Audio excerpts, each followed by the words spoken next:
Nkuko nabibabwiye rero umujinya w'umuranduranzuzi niwo Tshisekedi afite ibintu ukuntu bimeze rero Tshisekedi yarakaye cyane ni nyuma yaho M23 yigaruye Nzibira kuko iyi Nzibira ni point strategique nkuko twakomeje kubibabwira muri urugamba rukomeje kuba muri Burasirazuba bwa Repubulika ya Demokarasi ya Kongo aho izifashishwa mu kuba haba ibitero bikomeye cyane bishobora gutuma Kisangani ndetse n'ahandi hatandukanye hashobora kuvamo uyu mujinya w'umuranduranzuzi awusangiye na mugenzi w'i Burundi General Neva ndetse wamutije ikibuga cy'indege cya Bujumbura cyitiriwe Melchior Ndadaye International Airport kikaba yarabaye ibirindiro bikuru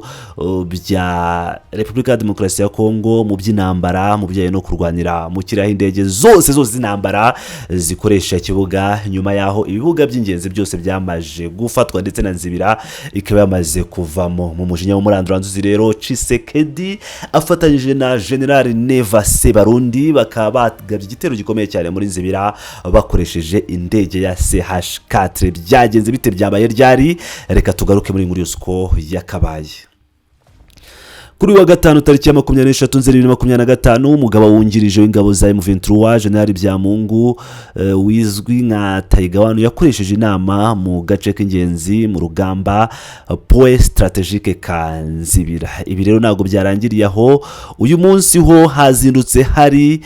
amakuru akomeye cyane aturuka mu ntara ya Kivu y'Amajyepfo avuga ko mu gitondo cyo kuri wa gatandatu umujyi muto wa Nzibira wagabwe igitero cya drone amakuru avugwa ko iyi drone yo mu bwoko bwa CH-4 yarashe Nzibira saa moya n'iminota 10 iturutse Bujumbura mu gihugu cy'u Burundi ikibuga cy'indege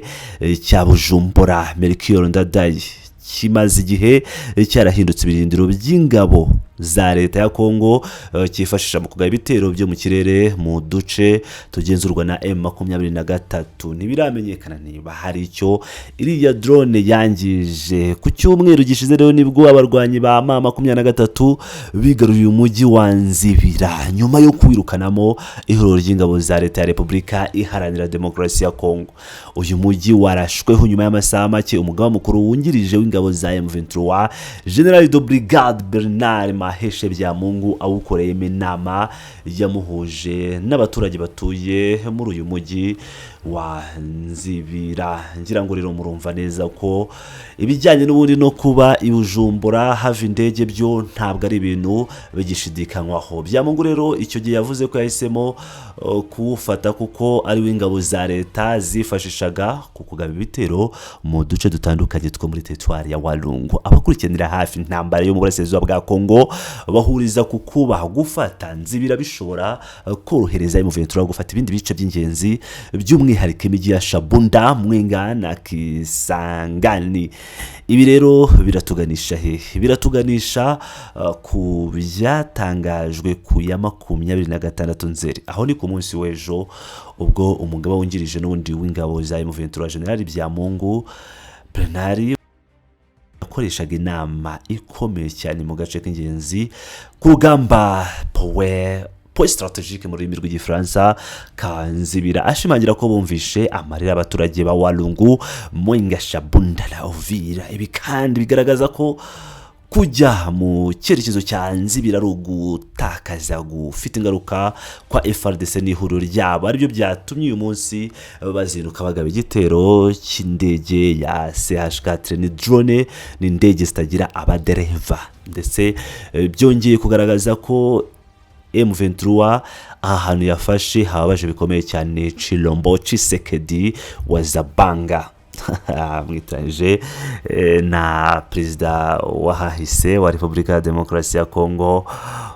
wayoboye Zaire akaba yaritwaga Marshal Mobutu Sese Seko wa Zabanga rero reka twikomereze mu bijyanye na Nzibira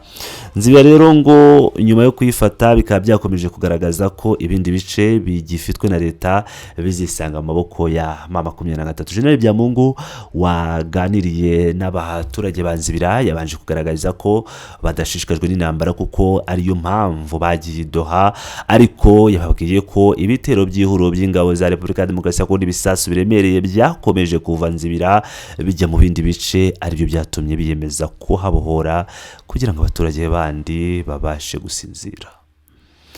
ati twe ntidukunda intambara irangira ari uko abantu baganiriye, ariko leta ya Kinshasa ikunda intambara. ngira ngo mwabyumvishe ibyabaye uyu munsi ndiko bihuza. Yabwiye abaturage ko icyo biyemeje ari ukugarura ubuyobozi bwiza bwegereye abaturage, bakabaha umutekano, bakabaha iterambere. Ababwira ko bakora ibikorwa byabo, abaturage nyine bakomeza gukora ibikorwa byabo nk'ibisanzwe biri mu bucuruzi, abana bagasubira mu mashuri, guhinga n'ibindi bikorwa bateza imbere, kuko icyo bashinzwe nka M23 ari ukubashakira umutekano mwiza bakabarinda. Mu ntangiriro z'icyumweru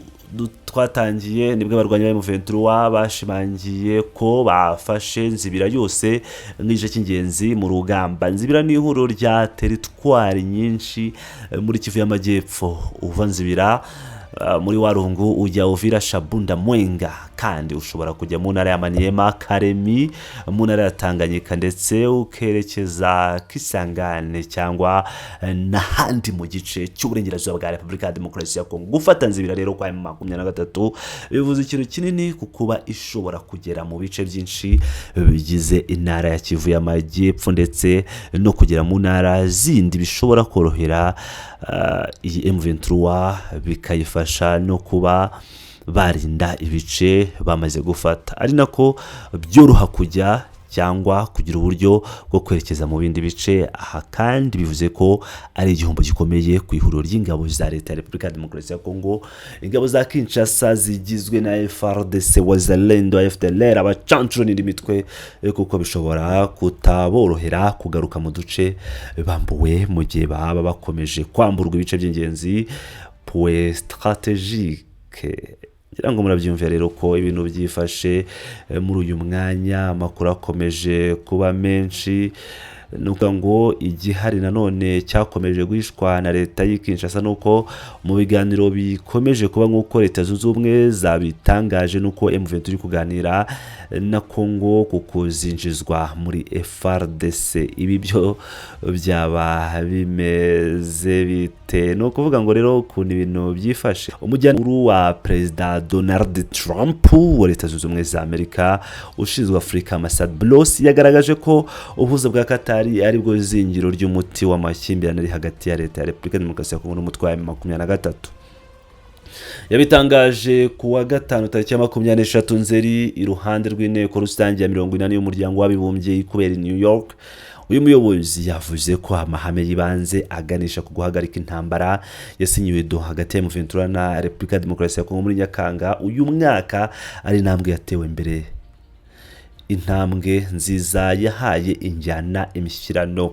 Yavuze kandi ko mu gihe cyose hazaba habayeho ubwumvikane mu biganiro by'imbere biri guhuza M23 na guverinoma ya Kongo, buri kimwe gishobora kugana ku cyiciro cyo gushyirwa mu bikorwa ibyemeranyijwe. Mu ntambwe Bros yagaragaje nk'izimaze guterwa mu biganiro bya Doha, harimo kuba M23 na Kinshasa baheruka kumvikana ku guhererekanya imfungwa bazafashwamo na komite mpuzamahanga ya Croix Rouge. Yavuze ko usibye guhana imfungwa, abahuza bari gukora no ku zindi ngamba zirimo icyizere, ariko hagendewe ku gukemura impamvu muzi z'amakimbirane zigaragara mu mahame yasinywe muri Nyakanga. Muri izo